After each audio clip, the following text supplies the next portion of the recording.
Hello नमस्कार दोस्तों, मैं आपके अपने channel all exams GK with Vipin में आपका स्वागत करता हूं।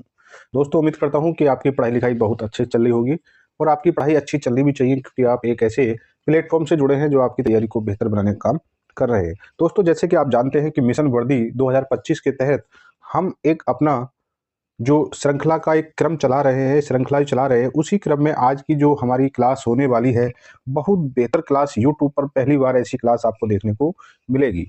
क्लास है आज हमारी, जो क्लास का टॉपिक है वो है पर्यावरण। ठीक है, आज जो हमारी क्लास है पर्यावरण यानी कि इन्वायरमेंट पर होने वाली है। इन्वायरमेंट से संबंधित जितने भी फैक्ट हैं, देखिए इन्वायरमेंट से संबंधित जितने भी फैक्ट हैं, लगभग 99% आज का जो अपना टॉपिक पर्यावरण है उस पर सभी डाउट आपके क्लियर हो जाएंगे। ठीक है, तो देखिए चलिए अपनी क्लास को स्टार्ट करते हैं दोस्तों। पर हम बताना चाहेंगे ये क्लास जो है सभी परीक्षाओं, जितनी भी प्रतियोगी परीक्षाएं होती हैं, चाहे वो एसएससी जीडी, यूपीपी, रेलवे या अदर स्टेट एग्जाम्स होते हैं, ये क्लास सभी के लिए महत्वपूर्ण होने वाली है, क्योंकि ज़्यादातर देखा जाता है कि टीचिंग एग्जाम में भी पर्यावरण का महत्वपूर्ण रोल होता है।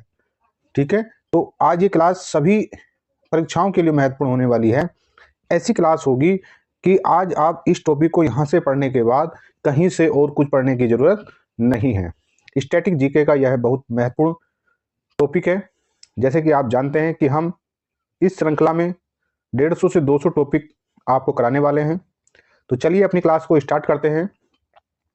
तो अगर अभी तक दोस्तों आपने इस चैनल यानी कि all exams GK with channel को सब्सक्राइब नहीं किया, तो एक बेहतर तैयारी के लिए और सफलता के लिए इस चैनल को सब्सक्राइब कर लीजिए, क्योंकि समय समय पर कुछ नई अपडेट प्लस जो क्लासेस आ रही हैं, ताकि आपको समय पर, सही समय पर और तुरंत आपको इसकी जानकारी मिल जाए, इसलिए इस चैनल को सब्सक्राइब कर लीजिए। तो चलिए अपनी क्लास को स्टार्ट करते हैं। तो देखिए अपनी क्लास हम स्टार्ट करते हैं और हमें देखना है कि ये क्लास में जो आज हम टॉपिक देख रहे हैं पर्यावरण, तो पहले तो आप इस पर्यावरण की डेफिनेशन को देख लीजिएगा कि पर्यावरण होता क्या है। फिर हम आपको एक मैनुअल ऐसी परिभाषा बताएंगे जो आप जिंदगी में नहीं भूलने वाले। ठीक है, आप कभी भी नहीं भूलने वाले, आप नौकरी पर लग भी जाएंगे तब भी आप पर्यावरण की परिभाषा नहीं भूलने वाले। कभी आपसे कोई पूछे कि पर्यावरण क्या है, तो सीधे शब्दों में आप बता देंगे कि ये सब कुछ पर्यावरण है। तो पहले आप जो यहाँ पे जो परिभाषा है आप उसे देखिए। ठीक है, फिर हम अपने अगले जितने फैक्ट हैं, आज इंपॉर्टेंट फैक्ट हैं, सभी पर चर्चा करने वाले हैं, क्योंकि आज हमें पर्यावरण से संबंधित जितनी भी जानकारियां सभी पढ़नी है। हमें ओजोन परत से संबंधित जितनी भी फैक्ट हैं सब पे चर्चा करनी है। ठीक है, और हमें जो है पृथ्वी सम्मेलन और क्योटो प्रोटोकॉल के साथ साथ जितनी भी अन्य नीतियां हैं, जैसे वन नीति, जल नीति, पर्यावरण नीति, सभी पर चर्चा करनी है। तो चलिए देखिए पृथ्वी पर पाए जाने वाले, ठीक है, पृथ्वी पर पाए जाने वाले भूमि, जल, वायु, पेड़ पौधे, जीव जंतुओं का जो समूह है, जो हमारे चारों तरफ, जो हमारे चारों ओर है, कहलाता है क्या? पर्यावरण। पर्यावरण शब्द जो है परि प्लस आवरण, यानी कि चारों तरफ का जो वातावरण है वही पर्यावरण है। समझ गए? पर्यावरण का जो हम जब संधि विच्छेद करते हैं तो परि प्लस आवरण, परि का मतलब होता है चारों तरफ, आवरण माने घिरा हुआ, यानी चारों तरफ से जो हम घिरे हुए हैं वही तो हमारा पर्यावरण है। अब हम घिरे हुए किस चीज से हैं, इसे आप एक मैनुअल तरीके से यानी एक प्रैक्टिकल रूप में सोचें कि नहीं मैं हूं या आप हैं। आप जहां से भी पढ़ रहे हैं, जहां से भी इस क्लास को देख रहे हैं, ठीक है, जिस भी स्थान पर बैठे हैं, ठीक है, या मैं जहां से आपको क्लास दे रहा हूं, तो आपका भी एक पर्यावरण है और मेरा भी एक पर्यावरण है। ठीक है, और पर्यावरण होता क्या है ये आपने यहां देखा। हम आपको बताएंगे कि हम जिस भी स्थान पर रहते हैं, हम जिस भी स्थान पर रहते हैं, और हम देखते हैं कि हमारे चारों तरफ कुछ सजीव और कुछ निर्जीव, ठीक है, living and non living things, जो वस्तुएं हैं, उनका एक सम्मिलित समूह होता है। ठीक है दोस्तों, क्या होता है? उनका एक सम्मिलित समूह होता है। तो ये जो सम्मिलित समूह हमारे चारों तरफ एक ऐसा माहौल क्रिएट करता है, एक ऐसा वातावरण क्रिएट करता है जिसमें हम रहते हैं। अब वो उसमें भाग लेने वाली जो निर्जीव वस्तुएं और जो सजीव वस्तुएं होती हैं, उन सभी का इसमें बहुत बड़ा महत्वपूर्ण योगदान होता है। कैसे? जैसे सपोज दैट आप मानो कि आप यहाँ खड़े हैं और ये आपके चारों ओर का वातावरण है। इस वातावरण में कुछ सजीव, कुछ निर्जीव, ठीक है, कुछ निर्जीव और कुछ सजीव वस्तुएं हैं। अगर इसमें से एक का भी संतुलन बिगड़ा, यानी कि इसके एक का भी बैलेंस बिगड़ा, तो समझ लो आपके जो पर्यावरण है उसका भी बैलेंस बिगड़ जाएगा। जैसे कि इसमें भाग लेने वाले कौन कौन हैं? तो इसमें भाग लेने वाले भूमि है, जल है, वायु है, पेड़ पौधे हैं, जीव जंतु हैं। तो भूमि, जल और वायु ये निर्जीव हैं, पेड़ पौधे और जीव जंतु क्या हैं? सजीव हैं। आपको क्लास को बहुत धैर्य के साथ देखना है। ये कॉन्सेप्ट आज क्लियर कर लीजिएगा। आज के बाद आपको इसकी परिभाषा और पर्यावरण से संबंधित पढ़ने की जरूरत नहीं है। तो ठीक है, तो देखिए यहाँ पर कितने अव्यय हैं? भूमि, जल, वायु, पेड़ पौधे और जीव जंतु। ये सजीव हैं, ये भी सजीव हैं, ठीक है, ये सजीव हैं और ये भी सजीव हैं। ये भूमि निर्जीव, जल निर्जीव, वायु निर्जीव, ठीक है। अगर इसमें किसी का भी संतुलन बिगड़ा, सपोज दैट यहाँ भूमि का भी संतुलन बिगड़ा, तो भी हमारा पर्यावरण प्रभावित होगा। अगर भूमि का नहीं तो जल का बिगड़ा, तो भी हमारा पर्यावरण प्रभावित होगा। अगर वायु का संतुलन बिगड़ा, तो भी हमारा पर्यावरण प्रभावित होगा। ठीक, ऐसे ही अगर पेड़ पौधे का संतुलन बिगड़ा, पेड़ पौधे कम हुए, तो भी हमारा पर्यावरण प्रभावित हो जाएगा। और जो हमारे जंगलों में और हमारे आसपास रहने वाले अगर जीव जंतुओं का भी ये भी प्रभावित हो किसी भी तरह से, तो हमारा पर्यावरण प्रभावित होगा। कहने का मतलब यही है कि पर्यावरण जो है हमारे चारों तरफ पाए जाने वाले सजीव एंड निर्जीव वस्तुओं का वह समूह है जो हमारे चारों तरफ पाया जाता है। ठीक है, यानी कि आप कहीं भी हैं तो आपके चारों तरफ का कैसा माहौल है, वो माहौल सजीव और निर्जीव वस्तुओं से मिलकर बना है, वही आपका पर्यावरण है। तो दोस्तों, उम्मीद करता हूं आपको इसकी परिभाषा और इससे संबंधित जितने भी बिंदु हैं सब आपको अच्छे समझ में आए होंगे। ठीक है, चलिए आप अब आगे बढ़ते हैं क्लास में। देखिए, अगला जो हमारा पॉइंट है कि प्रथम अंतरराष्ट्रीय पर्यावरण सम्मेलन हुआ था। हमने आपको यहाँ इसकी पूरी डेफिनेशन बता दी पर्यावरण की, आपको अच्छे समझ में आई है। अब हम इसके जो फैक्ट हैं उन पर चर्चा करते हैं। तो आपको देखना है कि प्रथम अंतरराष्ट्रीय यानी इंटरनेशनल इन्वायरमेंट इवेंट यानी सम्मेलन जो हुआ था वो कहाँ हुआ और कब हुआ, इस पे हम चर्चा करने वाले हैं। कई बार परीक्षाओं में पूछा गया है और ये हमेशा जब इसे वार्षिक सम्मेलन होता है इंटरनेशनल लेवल पर, वहां से भी क्वेश्चंस उठाए जाते हैं। ठीक है, तो ये जो सम्मेलन है 5 जून 1972 को स्टॉकहोम में हुआ था। ठीक है, आपको ध्यान देना है इस डेट को, 5 जून 1972 को स्टॉकहोम में हुआ। ठीक, चलिए आगे देखिए, क्योंकि आज की क्लास बहुत इंपॉर्टेंट होने वाली है। इस क्लास को मिस नहीं करना, शुरू से एंड तक देखना है। ठीक है, देखिए, अब जब 5 जून 1972 को स्टॉकहोम में सम्मेलन हुआ था, उसके अगले वर्ष से ही प्रथम विश्व पर्यावरण दिवस मनाना शुरू हुआ। यानी 72 से अगला वर्ष 73, 1973 से ही पूरे विश्व में पर्यावरण दिवस मनाना शुरू हो गया। ठीक है, और जो पर्यावरण की जो तिथि है दिवस की वो है 5 जून। यानी कि प्रथम विश्व पर्यावरण दिवस कब मनाया गया, तो वो तारीख थी 5 जून 1973 को। ठीक है, चलिए, तो देखिए हमने पर्यावरण से संबंधित ये कुछ शब्दों को हमने देखा, कुछ पॉइंट को हमने देखा। अब हम देखते हैं कि पर्यावरण से संबंधित ही ओजोन परत संरक्षण से संबंधित एक सम्मेलन हुआ था। उस सम्मेलन का नाम था मॉन्ट्रियल सम्मेलन। ठीक है, और ये सम्मेलन कब हुआ, तो ये सम्मेलन जो है 17 सितंबर 1987 को हुआ था। ध्यान देना दोस्तों, ये कई बार परीक्षाओं में पूछा गया है, बिल्कुल सेम टू सेम कॉपी भी किया गया है, बिल्कुल इसी तरीके से कि जो है ओजोन संरक्षण दिवस कब मनाया जाता है। ठीक है, और ओजोन परत संरक्षण कब मनाया जाता है, कई बार पूछा गया है। तो आपको 16 सितंबर ध्यान रखना है। ठीक है, तो आपको ध्यान देना है कि ओजोन परत के संरक्षण से संबंधित एक प्रोटोकॉल हुआ था, एक सम्मेलन हुआ था, उसका नाम था मॉन्ट्रियल प्रोटोकॉल। 16 सितंबर 1987। ठीक है, चलिए आगे देखिए। आगे क्या है कि विश्व विश्व ओजोन संरक्षण दिवस, ये अनगिनत बार परीक्षाओं में पूछा गया है, अनगिनत बार, और सभी डिपार्टमेंट की परीक्षाओं में, चाहे वो टीचिंग एग्जाम हो, चाहे रेलवे एग्जाम हो, चाहे किसी भी मिलिट्री पैरामिलिट्री, ठीक है, तो सभी परीक्षाओं में ये पूछा जाता है, चाहे किसी भी स्टेट की लेवल की परीक्षाएं हो, वहां पर भी इस क्वेश्चंस को सेम टू सेम उठा लिया जाता है कि विश्व ओजोन संरक्षण दिवस किस तिथि को मनाया जाता है। ठीक है, तो 16 सितंबर आपको ध्यान रखना है। चलिए आगे देखिए। अच्छा, जो हम अभी चर्चा कर रहे थे कि ओजोन जो संरक्षण दिवस सम्मेलन कहाँ हुआ, तो ये जो है मॉन्ट्रियल में हुआ। तो ये मॉन्ट्रियल कहाँ पर है, तो ये एक कनाडा का शहर है। अब कनाडा आपको ध्यान देना है, कनाडा की लोकेशन आपको पता होना चाहिए। तो कनाडा जो है उत्तरी अमेरिका का एक देश है। ठीक है, कनाडा उत्तरी अमेरिका का देश है। तो वहां पर यह सम्मेलन हुआ था मॉन्ट्रियल में। ठीक है, तो मॉन्ट्रियल जो प्रोटोकॉल जो सम्मेलन था ओजोन से संबंधित था और कनाडा शहर में हुआ था। ठीक है, चलिए आगे देखिए। आगे क्या है कि जो हम ओजोन सम्मेलन पर चर्चा हुई तो किस बात को लेकर हुई, तो इसमें जो है जो ओजोन की मात्रा में कमी का मुख्य कारण, कमी का मुख्य कारण। अच्छा, आपको पहले तो ये पता होना चाहिए कि जिस हम ओजोन की चर्चा कर रहे हैं वो ओजोन है क्या।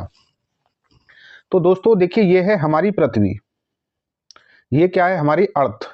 ठीक है, ये हमारी पृथ्वी है, और इस पृथ्वी के जो है, देखिए अभी हम बताते हैं आपको कि ये है हमारी पृथ्वी, ये हमारी पृथ्वी है, ये हमारी क्या है अर्थ। तो इस अर्थ के जो चारों तरफ, ध्यान देना, इस अर्थ के चारों तरफ एक सुरक्षा कवच के रूप में, अर्थ के चारों तरफ सुरक्षा कवच के रूप में ओजोन परत पाई जाती है। यानी हमारी पृथ्वी के चारों तरफ एक सुरक्षा कवच के रूप में ओजोन परत पाई जाती है। तो ये ओजोन परत काम क्या करती है, जिसके बारे में मॉन्ट्रियल प्रोटोकॉल सम्मेलन हुआ था। तो ये सूर्य जो है, सूर्य भगवान जो हैं, इनसे आने वाली जो परावैंगनिक किरणें होती हैं, इनसे आने वाली जो परावैंगनिक किरणें होती हैं, क्योंकि परावैंगनिक किरणें मनुष्य के लिए बहुत हानिकारक हैं, मनुष्य के साथ साथ ये अन्य जीव जंतुओं के लिए बहुत हानिकारक हैं, जो इसकी चर्चा हम आगे करेंगे। परंतु आप बस यहाँ इतना ध्यान दें कि ये जो सूर्य से आने वाली जो परावैंगनिक किरणें हैं, इन्हें पृथ्वी पर आने से कौन रोकता है, तो वो ओजोन लेयर ही रोकती है, यानी कि ओजोन परत ही रोकती है। ठीक है, इसलिए ओजोन परत का बना रहना पृथ्वी के लिए एक सुरक्षा कवच का कार्य करती है। ठीक है, तो हमें ध्यान देना है कि हम पढ़ किसके लिए हो रहे हैं, ओजोन परत के लिए। तो आपको ये सब चीज क्लियर होगी कि हम जो ओजोन की चर्चा कर रहे हैं, ओजोन परत की चर्चा कर रहे हैं, वो इससे ही रिलेट है। ठीक है, चलिए, तो हमने ये देख लिया कि ओजोन क्या है, ओजोन को हमें क्यों बचाना है, ओजोन परत को हमें क्यों सेफ रखना है।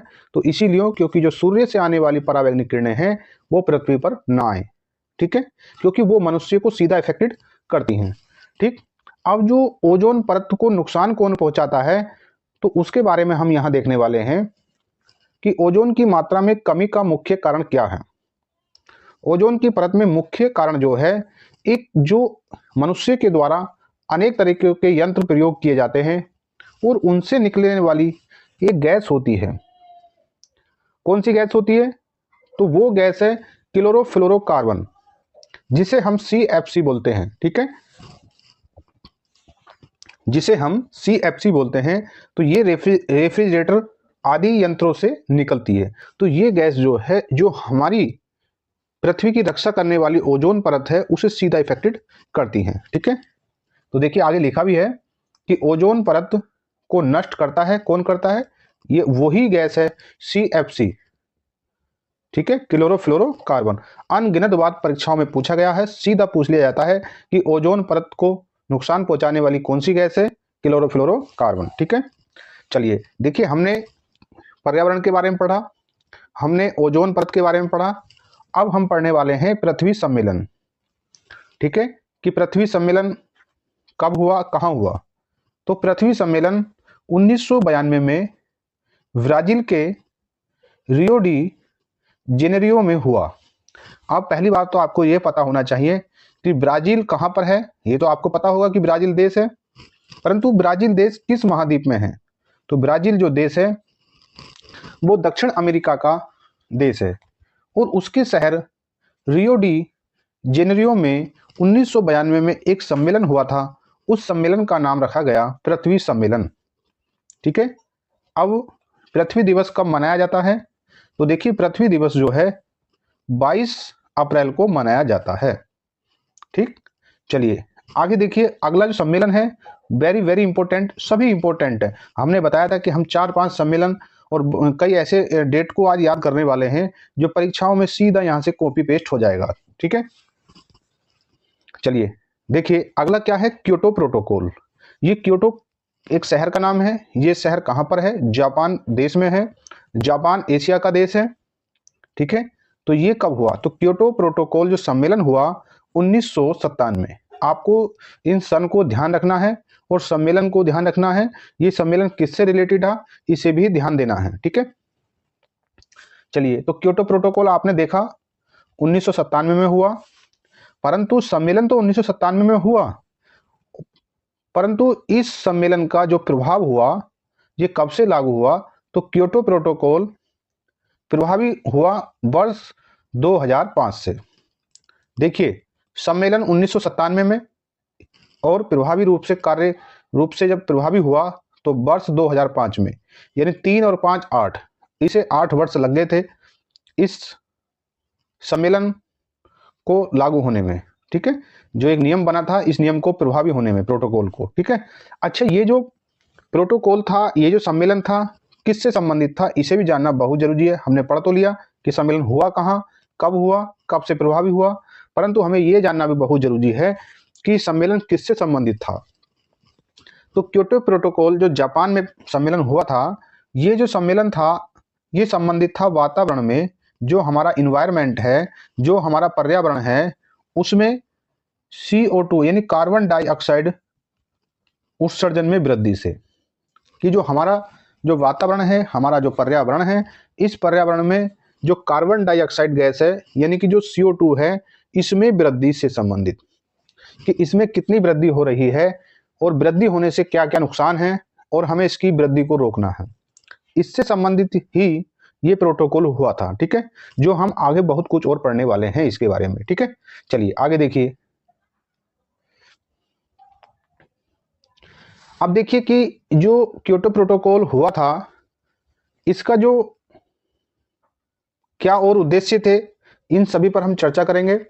तो देखिए आगे क्या लिखा है कि विश्व का गर्म होना, विश्व माने संसार का गर्म होना या पृथ्वी की औसत तापमान बढ़ना क्या कहलाता है। पूरे संसार का ऐसे नहीं, देखिए हमें एवरेज टेम्परेचर देखना है पूरी पृथ्वी का, यानी पूरी ग्लोब का हमें एवरेज यानी औसत टेम्परेचर देखना है कि उसका एक साल में कितना टेम्परेचर बढ़ता है, और हमें यह भी देखना है कि इसका औसत टेम्परेचर इस टाइम कितना है। ठीक है, उससे कंपेयर करते हुए ये सब कुछ है। तो विश्व का गर्म होना या पृथ्वी की औसत तापमान बढ़ना क्या कहलाता है, वो ग्लोबल वार्मिंग कहलाता है। ठीक है, ग्लोबल वार्मिंग कहलाता है। तो जो पृथ्वी है, आपको यहां ध्यान देना, वेरी वेरी इंपॉर्टेंट फैक्ट पर चर्चा चल रही है। तो पृथ्वी का जो औसत तापमान है वो 14 डिग्री सेल्सियस है। ठीक है, आपको ध्यान, देखिए पृथ्वी का जो औसत तापमान है वो 14 डिग्री सेल्सियस है, ध्यान दे लिया। अब हमें इसी को ध्यान में रखते हुए ये देखना है कि ग्लोबल वार्मिंग में कौन कौन जो फैक्ट हैं, कौन कौन जो कंपोनेंट हैं, कौन कौन जो इसमें महत्वपूर्ण इफेक्टेड करने वाले इसके अवयव हैं, तो वो हमें देखना है। तो हमने देखा कि पूरी पृथ्वी का औसत तापमान 14 डिग्री सेल्सियस है। ठीक है, अब हमें देखना है कि जो ग्लोबल वार्मिंग को प्रभावित करने वाले मुख्य कारक कौन से हैं। तो ग्लोबल वार्मिंग को प्रभावित करने वाले मुख्य कारक, मेन कारक देखिए ये है कार्बन डाइऑक्साइड यानी कि CO2। ठीक है, ग्लोबल वार्मिंग को प्रभावित करने वाला मुख्य कारक CO2 है। ठीक है, कार्बन डाइऑक्साइड। ठीक, चलिए आगे देखते हैं। अगला जो फैक्ट है कि वायुमंडल की यानी कि आप जानते हैं कि हमारी पृथ्वी पर 3 प्रकार के मंडल पाए जाते हैं। पहला एक स्थल मंडल, एक जल मंडल और एक वायुमंडल। ठीक है, कौन कौन से मंडल हैं? एक स्थल मंडल, एक जल मंडल और एक वायुमंडल। ठीक, तो देखिए कि वायुमंडल की वार्षिक तापमान वृद्धि कहलाता है। जो हमारा इन वायुमंडल है, उस वायुमंडल की वार्षिक तापमान जो वृद्धि क्या कहलाता है। ठीक है, जैसे आपने देखा कि पृथ्वी का औसत तापमान 14 डिग्री सेल्सियस है, तो ऐसे ही हमारे वायुमंडल का जो वार्षिक तापमान है उसमें कितनी वृद्धि होती है, वह वृद्धि क्या कहलाती है? तो दोस्तों वह वृद्धि जो है हरित गृह प्रभाव कहलाती है। क्या कहलाती है? हरित गृह प्रभाव, यानी कि ग्रीन हाउस इफेक्ट। क्या कहलाती है? Green house effect.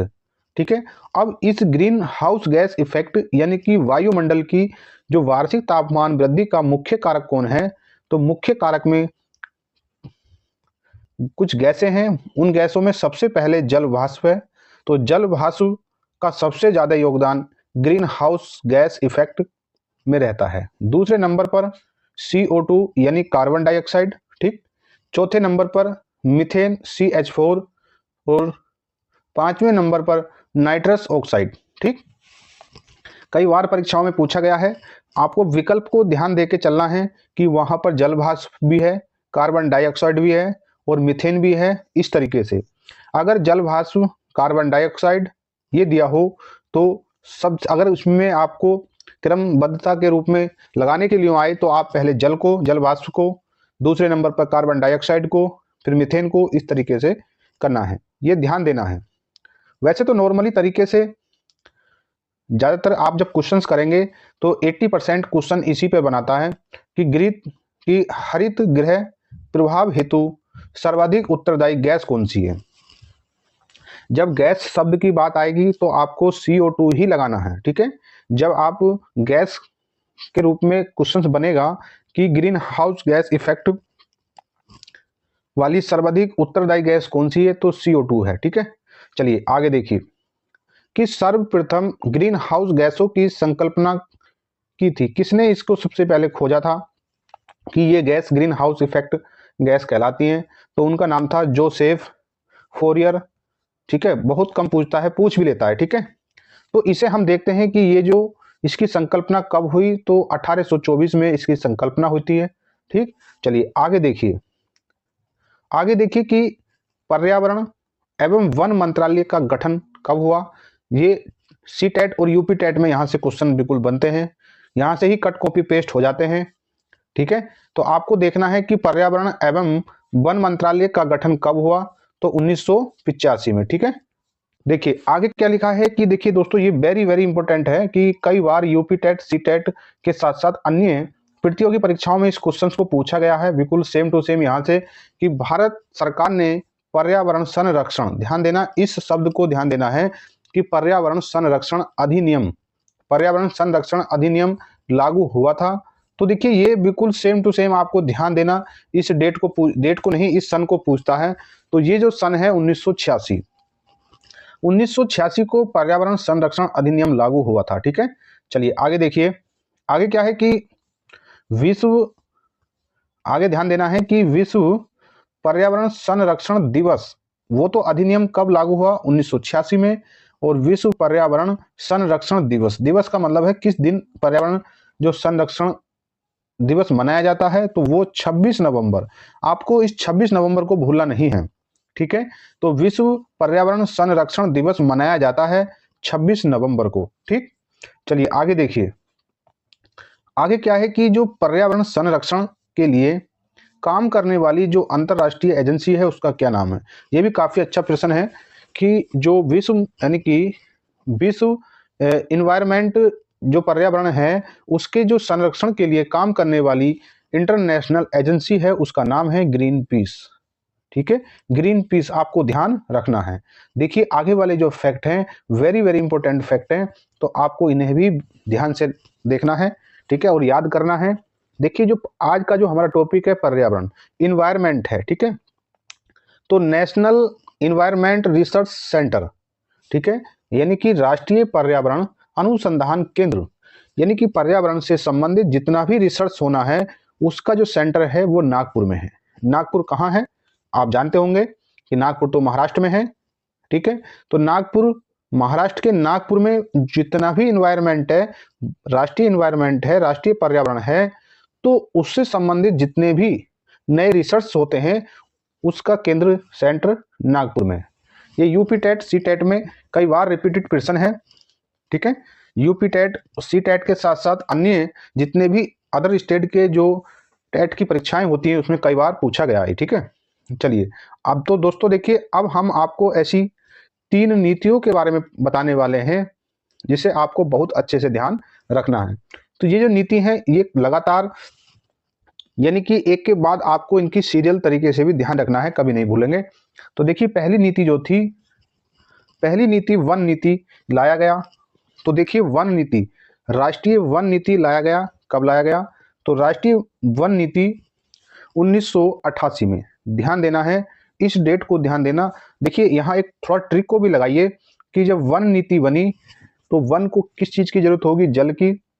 और जब जल, वन को जल मिल जाता है तो वन हरा भरा हो जाता है, और जब हरा भरा वन हो जाएगा हमारे चारों तरफ तो एक अच्छा पर्यावरण मिल जाएगा। ठीक, ध्यान देना, एक अच्छा पर्यावरण मिल जाएगा। ये कोई वो नहीं है, बस थोड़ा सा आप अपना कॉन्सेप्ट यहाँ से रखिए, ठीक है। तो राष्ट्रीय वन नीति 1988 में लागू हुई, लाया गया। और राष्ट्रीय वन नीति के बाद राष्ट्रीय जल नीति, ये कई बार पूछा गया है। तो राष्ट्रीय जल नीति की घोषणा 2002 में हुई। ऐसे ही आगे उसके 2 वर्ष बाद जल नीति की घोषणा के बाद राष्ट्रीय पर्यावरण नीति की घोषणा 2004 में हुई, ठीक है। और देखिए ये तो कई बार पूछा गया है, जब पेपर कुछ टफ होता है तो ऐसे क्वेश्चंस को निकाल ले जाना ही सफलता का मार्ग प्रशस्त करता है, ठीक है। तो राष्ट्रीय हरित प्राधिकरण की स्थापना कब होती है? तो राष्ट्रीय हरित प्राधिकरण की स्थापना वर्ष 2010 में होती है, ठीक है। एक बार फिर ध्यान से देखिए कि राष्ट्रीय हरित प्राधिकरण की स्थापना वर्ष 2010 में हुई। चलिए आगे देखिए। देखिए आगे जो अब हम जो बिंदु पढ़ने वाले हैं, इस बिंदु के बारे में हमने पूरी क्लास आपको दी है, ठीक है। आपको उस क्लास को बहुत अच्छे से देखना है कि विश्व नम भूमि दिवस, नम भूमि का मतलब होता है आर्द्र भूमि दिवस, ठीक है। आर्द्र भूमि यानी कि रामसर साइट्स के बारे में हमने पूरी क्लास आपको दी है, बहुत अच्छी क्लास है, आप उसे देखना, ठीक है। तो देखिए विश्व नम भूमि यानी आर्द्र भूमि दिवस कब मनाया जाता है? तो ये 2 फरवरी को मनाया जाता है, ठीक है। चलिए आगे देखिए। देखिए आगे जो है विश्व वन दिवस कब मनाया जाता? अच्छा फैक्ट है कि विश्व वन दिवस 21 मार्च को, उसके अगले दिन ही, ठीक है, जो विश्व वन दिवस के अगले दिन ही यानी कि 22 मार्च को ही जल दिवस, यानी वन में जो पेड़ पौधे होते हैं उन्हें जरूरत होती है जल की, और जिस दिन ये मनाया गया 21 मार्च को, उससे अगले दिन को ही जल की जरूरत पड़ गई, तो इसीलिए अगले दिन को जल दिवस के रूप में मनाया गया, ठीक है। तो देखिए अब जो है 22 अप्रैल को पृथ्वी दिवस मनाया जाता है। आपको यहाँ देना 22 मार्च जल दिवस, उसके 1 महीने बाद यानी कि 22 अप्रैल को पृथ्वी दिवस, और उसके जस्ट 1 महीने बाद जैव विविधता दिवस, ठीक है। जैव विविधता दिवस, आपको इसे थोड़ा सा रिलेट कर लेना है और आपको इन्हें भूलना नहीं है, ठीक है। 21 मार्च वन दिवस, अगले दिन ही जल दिवस, उसके जस्ट 1 महीने बाद पृथ्वी दिवस, उसके जस्ट 1 महीने बाद जैव विविधता दिवस, ठीक है। दोस्तों आप इन्हें भूलेंगे नहीं, आप थोड़ा सा रिलेट कर लीजिएगा इन्हें, ठीक है। और देखिए आज का जो क्लास है, क्लास का जो लास्ट पॉइंट है, इस पॉइंट को देखिए, बहुत महत्वपूर्ण है, सभी परीक्षाओं में यहाँ से प्रश्न पूछ लिया जाता है। तो देखिए क्या लिखा है कि रेड डाटा बुक संबंधित है। तो जो नाम दिया गया है कि रेड डाटा बुक किससे संबंधित है? तो देखिए ये जो है विलुप्त माने गायब हो जाने वाले या संकटग्रस्त जीवों से संबंधित है। तो रेड डाटा बुक संबंधित है किससे?